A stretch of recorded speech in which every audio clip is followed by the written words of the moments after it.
കഴിഞ്ഞ ദിവസം American market ഒരു ഫ്ലാറ്റ് പോസിറ്റീവ് ക്ലോസിംഗ് നൽകിയതിൻ്റെ പശ്ചാത്തലത്തിൽ ഇന്നത്തെ ദിവസം ഇന്ത്യൻ മാർക്കറ്റിൽ ഒരു ഫ്ലാറ്റ് ഓപ്പണിങ്ങോ പോസിറ്റീവ് ഓപ്പണിങ്ങോ വേണം പ്രതീക്ഷിക്കാൻ. നാസ്ഡാക്ക് 0.35%, S&P 0.32%, ഡോ ജോൺസ് 0.34% ഉയർന്നു.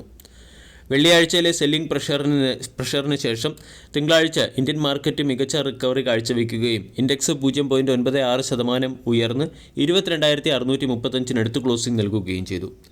തുടർച്ചയായ 5 ദിവസം ഇന്ത്യൻ മാർക്കറ്റിൽ സെല്ലിംഗ് നടത്തുന്ന ഫോറിൻ ഇൻസ്റ്റിറ്റ്യൂഷണൽ ഇൻവെസ്റ്റർ കഴിഞ്ഞ ദിവസം ബൈയിങ് സൈഡിലേക്ക് മാറി 169 കോടിയുടെ ബൈയിങ് ആണ് FIS ഇന്ത്യൻ മാർക്കറ്റിൽ നടത്തിയത്.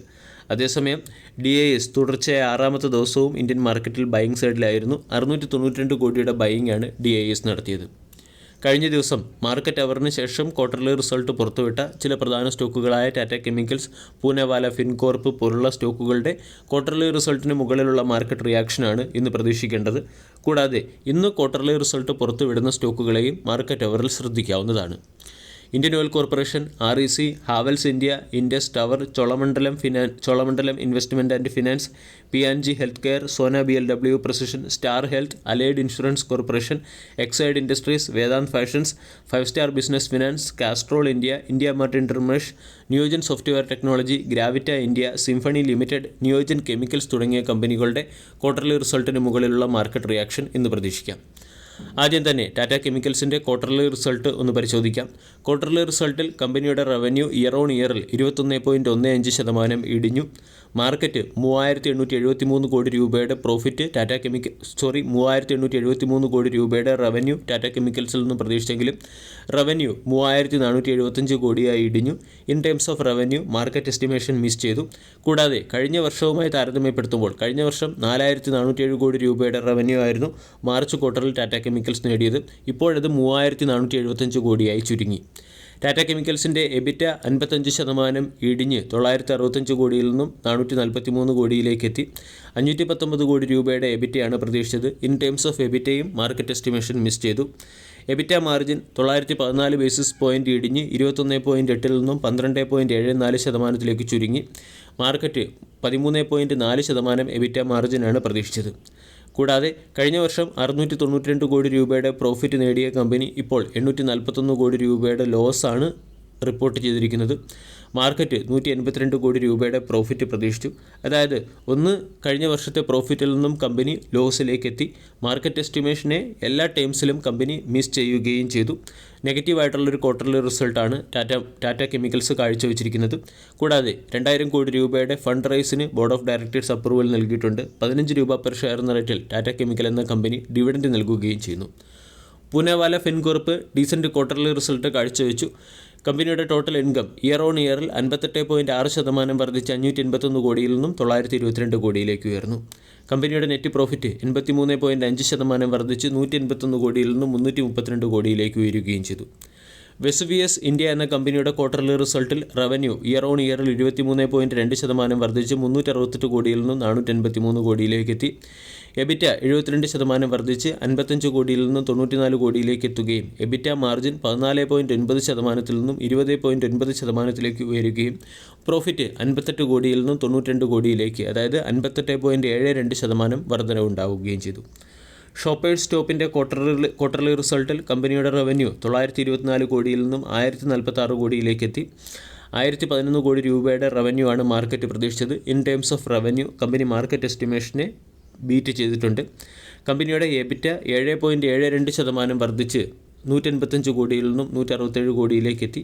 അതേസമയം എബിറ്റ മാർജിൻ 16.74% നിന്നും 15.93% ഇടിഞ്ഞു. ഷോപ്പേഴ്സ് സ്റ്റോപ്പിൻ്റെ നെറ്റ് പ്രോഫിറ്റ് 62% വർദ്ധിച്ചു 14 കോടിയിൽ നിന്നും 23 കോടിയിലേക്കാണ് നെറ്റ് പ്രോഫിറ്റ് ഉയർന്നിരിക്കുന്നത്. ബിർള സോഫ്റ്റിൻ്റെ ക്വാർട്ടർലി റിസൾട്ട് ഏകദേശം ഒരു ഫ്ലാറ്റ് ക്വാർട്ടർലി റിസൾട്ടാണ്. റവന്യൂ 1.45% മാത്രമാണ് ഉയർന്നത്. 1369 കോടി രൂപയുടെ റവന്യൂ മാർക്കറ്റ് പ്രതീക്ഷിച്ചെടുത്ത് 1363 കോടി രൂപയുടെ റവന്യൂ റിപ്പോർട്ട് ചെയ്തിട്ടുണ്ട്. കഴിഞ്ഞ വർഷവുമായി താരതമ്യപ്പെടുത്തുമ്പോൾ 1343 കോടിയിൽ നിന്നും 1363 കോടിയിലേക്ക് റവന്യൂ ഉയർന്നിട്ടുണ്ട്. എബിറ്റ 3.82% വർദ്ധിച്ച് 193 കോടിയിൽ നിന്നും 201 കോടിയിലേക്ക് ഉയർന്നു. 202 കോടിയുടെ എബിറ്റയാണ് പ്രതീക്ഷിച്ചത്. എബിറ്റ മാർജിൻ 33 ബേസിസ് പോയിൻറ്റ് ഉയർന്ന് 14.3% നിന്നും 14.7% ഉയരുകയും നെറ്റ് പ്രോഫിറ്റ് 161 കോടിയിൽ നിന്നും 180 കോടിയിലേക്ക് ഉയരുകയും ചെയ്തു. 164 കോടി രൂപയുടെ നെറ്റ് പ്രോഫിറ്റാണ് മാർക്കറ്റ് പ്രതീക്ഷിച്ചത്. ക്വാർട്ടർലി റിസൾട്ടിനോടനുബന്ധിച്ച് ബിർള സോഫ്റ്റ് എന്ന കമ്പനി 4 രൂപ പെർ ഷെയർ എന്ന റേറ്റിൽ ഡിവിഡൻഡും പ്രഖ്യാപിച്ചിട്ടുണ്ട്. യൂക്കോ ബാങ്കിൻ്റെ ക്വാർട്ടർലി റിസൾട്ടിൽ ബാങ്കിൻ്റെ നെറ്റ് പ്രോഫിറ്റ് ഇയർ ഓൺ ഇയറിൽ 581 കോടിയിൽ നിന്നും 526 കോടിയിലേക്ക് ഇടിഞ്ഞു. നെറ്റ് ഇൻട്രസ്റ്റ് ഇൻകം 11% വർദ്ധിച്ച് 1972 കോടിയിൽ നിന്നും 2187 കോടിയിലേക്ക് ഉയർന്നു. ഗ്രോസ് NPA 3.85% നിന്നും 3.4% ഇടിയുകയും നെറ്റ് NPA 0.9% നിന്നും 0.8% ഇടിയുകയും ചെയ്തു. കാൻഫിൻ ഹോംസിൻ്റെ ക്വാർട്ടർലി റിസൾട്ടിൽ ടോട്ടൽ ഇൻകം 21% വർദ്ധിച്ച് 764 കോടിയിൽ നിന്നും 928 കോടിയിലേക്ക് എത്തി. നെറ്റ് പ്രോഫിറ്റ് 26% വർദ്ധിച്ച് 166 കോടിയിൽ നിന്നും 280 കോടിയിലേക്ക് എത്തുകയും ക്വാർട്ടർലി റിസൾട്ടിനോടനുബന്ധിച്ച് 4 രൂപ പെർ ഷെയർ എന്ന റേറ്റിൽ ഡിവിഡൻഡ് പ്രഖ്യാപിക്കുകയും ചെയ്തു. റോസരി ബയോടെക് എന്ന കെമിക്കൽ കമ്പനിയുടെ റവന്യൂ 16% വർദ്ധിച്ച് 406 കോടിയിൽ നിന്നും 473 കോടിയിലേക്ക് എത്തി. 485 കോടി രൂപയുടെ റവന്യൂ മാർക്കറ്റ് പ്രതീക്ഷിച്ചു. കമ്പനിയുടെ EBITDA 16% വർദ്ധിച്ച് 54 കോടിയിൽ നിന്നും 63.5 കോടിയിലേക്ക് ഉയർന്നു. മാർജിൻ 3 ബേസിസ് പോയിന്റ് ഉയർന്ന് 13.4% നിന്നും 13.44% ഉയർന്നു. നെറ്റ് പ്രോഫിറ്റ് 17% വർദ്ധിച്ച് 28 കോടിയിൽ നിന്നും 34 കോടിയിലേക്ക് ഉയർന്നു. മാർക്കറ്റ് എസ്റ്റിമേഷനെ ജസ്റ്റ് മിസ് ചെയ്ത രീതിയിലുള്ള ഒരു ക്വാർട്ടർലി റിസൾട്ടാണ് കെമിക്കൽ സെക്ടറിൽ റോസാരി ബയോടെക് എന്ന കമ്പനി പുറത്തുവിട്ടിരിക്കുന്നത്. ഇനി മറ്റ് ചില സ്റ്റോക്കുകളിൽ വന്ന ലേറ്റസ്റ്റ് അപ്ഡേറ്റിലേക്ക് കടക്കാം. ഒന്നാമത്തേത് NMDC അതിൻ്റെ ഇരുമ്പ് അയിരിൽ വില വർധനവ് നടപ്പിലാക്കിയിട്ടുണ്ട്.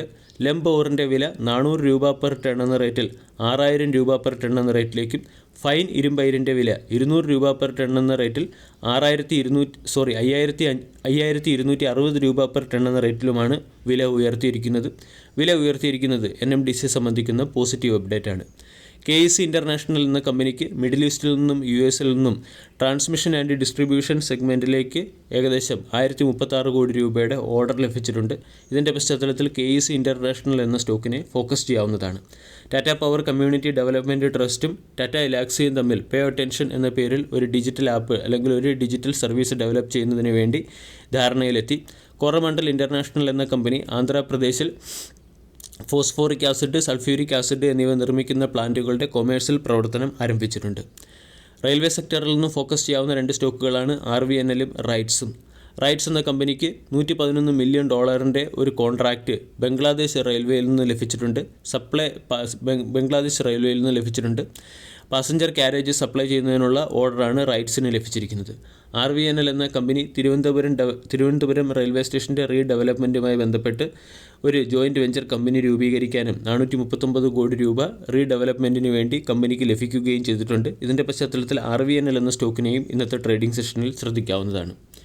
GAIL, Coal India, Fertilizer Corp, Rashtriya Chemicals and Fertilizer തുടങ്ങിയ കമ്പനികളുടെ ജോയിൻറ്റ് വെഞ്ചർ